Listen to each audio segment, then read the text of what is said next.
Entrepreneurship is identity murder. I remember the day I realized that there was a reason why a client of mine has been able to build a $1 million a year business in 6 months, but after one more year, he was still stuck at that level, working harder than ever for diminishing returns. He'd fallen into what I call the identity trap of entrepreneurship. He was using his $1 million identity to chase a $10 million outcome, and it was slowly burning him out and killing his business. Let me share something that business coaches will ever tell you. Only 1.1% of businesses ever reach 1 million in revenue. And of those, barely 10% of them ever reach 8 figures. What's terrifying is that the blocker is not market conditions. The blocker is always you, the founder. If you're stuck doing what used to work without ever self-actualizing, if you refuse to kill the version of yourself that got you to where you are, instead of actually becoming the person that can reach to the next level, you will eventually destroy your business. I've worked with hundreds of founders, and I've seen this pattern time and time again.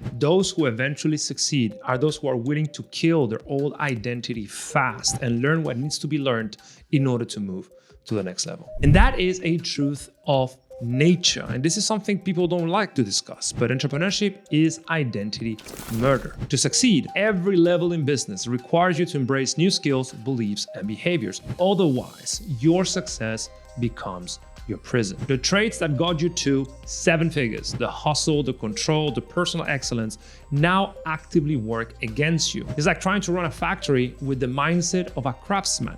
It doesn't work. And the most successful folks that I work with describe it as an identity crisis, even as self-betrayal, because they need to let go of the very things that actually made them who they are. It's like being a phoenix rising from the ashes. You must die to be reborn, one skill, belief, and habit at a time. And there's no way around this fundamental truth. Your business will hit a wall if you refuse to shed your identity. And this is how this looks like in real life. When you try something, but you hit the same wall time and time again. When you make promises to yourself to change, but you don't keep them. When you hustle hard on familiar territory, not in growth opportunities. When you wake up tired, you work all day, you go to bed wondering why you're still stuck if you hustle every single hour of the day. Well, that is not an effort problem. That is an identity problem. If you want to scale to the next level, let's say 10 million, every single decision you make must reflect that decision. I remember one of my clients who really got to 2 million a year extremely fast in about 15 months. And I asked him, what was the single defining factor of that fast success? And he literally told me, I've taken every decision like my $10 million version of myself would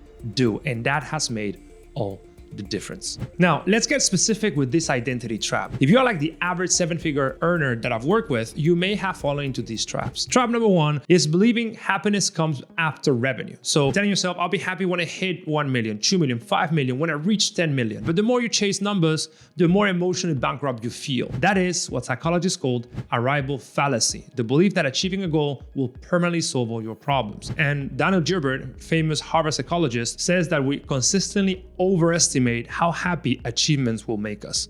This false belief will kill you from the inside out because nothing will ever feel enough for you. You're always going to be chasing the next thing without ever feeling content, which leads to emotional burnout. Which leads to trap number 2, which is thinking that hustling on the right things is enough to guarantee success. And that may have worked for the first $100K, but in order to really scale, you need to realize that every single thing that you do not only accumulates a result, it also accumulates a wear and tear in your body. That is called allostatic load. So you must have protocols to remove that allostatic load from your body. You need to give the brain the ability to encode the information it learns, the body the ability to somatize the work that you're doing. Because if you don't do that, you will eventually wear yourself out. If you sustain high stress for long enough, you'll eventually bankrupt yourself. Neuroscience is clear on this. Fatigue impairs decision making. You start making worse decisions over time, which carry higher emotional loads, and you end up disconnected psychologically from your work. But that is not the hardest trap. The trap number 3, in my opinion, is something that plagues a lot of people, which is thinking that you need to feel ready before actually doing the thing. That is why you buy courses, you join masterminds, you read every book, and you watch videos like this in order to feel ready, in order to do something that you haven't done before. But it works exactly backwards. It's always about starting to do the thing and then feeling the positive emotion associated with the task. What you'd really want to do is to start executing before you feel ready, moving while you are scared. The technical term for this is self-efficacy, which is trusting your ability to figure things out as you go, which research shows is highly correlated with entrepreneurial success. These are just not traps, right? These are just not bad habits. This is a bad mental wiring.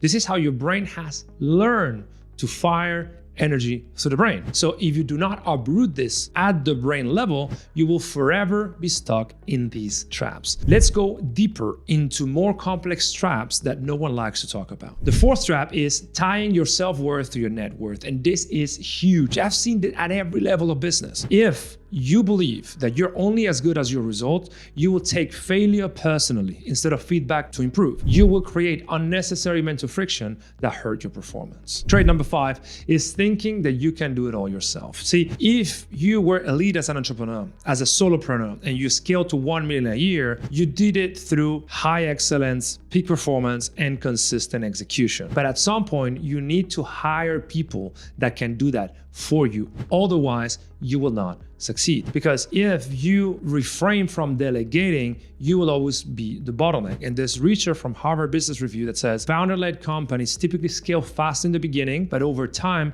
they fizzle out because the founder ends up becoming the bottleneck to the company. That leads to truth number 6, which is being addicted to control but allergic to system. If you are very good at what you do, you will like to touch everything. Sales, ops, product, copy, believing that no one can do it better than you. And that is exactly what is going to hold you back. The craft that took you to 1 million is what is preventing you from reaching 10 million. Which leads to truth number 7. You have to stop solving $10 an hour problems with your $100,000 brain. If you micromanage inboxes, double check edits, and optimize tasks that should have eliminated, you are shooting yourself in the foot. Your energy is finite. Do not waste it on things that don't matter. And truth number 8 is that you may be tempted to scale chaos, not structure. You may have fallen into bandwagon of thinking that momentum is the most powerful drug, that you must cultivate it, that as long as you're moving forward, you are growing, and that is all that matters. But if you do not grow based on the right foundation, if you botch creating the real system and execution habits and hiring the right people, you are just feeding a bomb that will eventually explode. Hustle without a clear foundation is guaranteed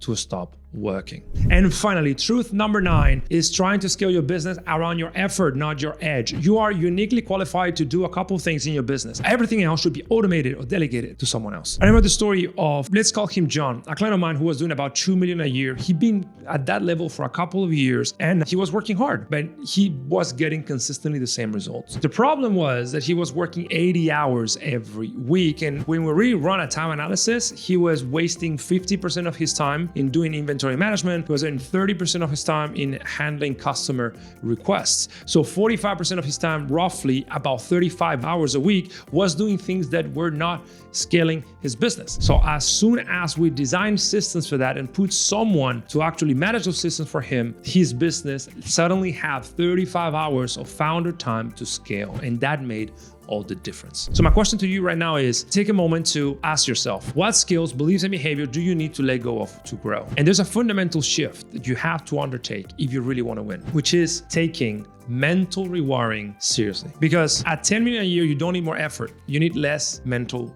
bugs. And these bugs are those skills, beliefs, and behaviors that are trapping you in a golden cage. You must rewire them and create a new identity in order to get where you need to go. The process really is very simple. First, you notice the patterns that limit you. First step is awareness. Second step is interruption. You catch yourself in the moment when all behaviors are about to take over.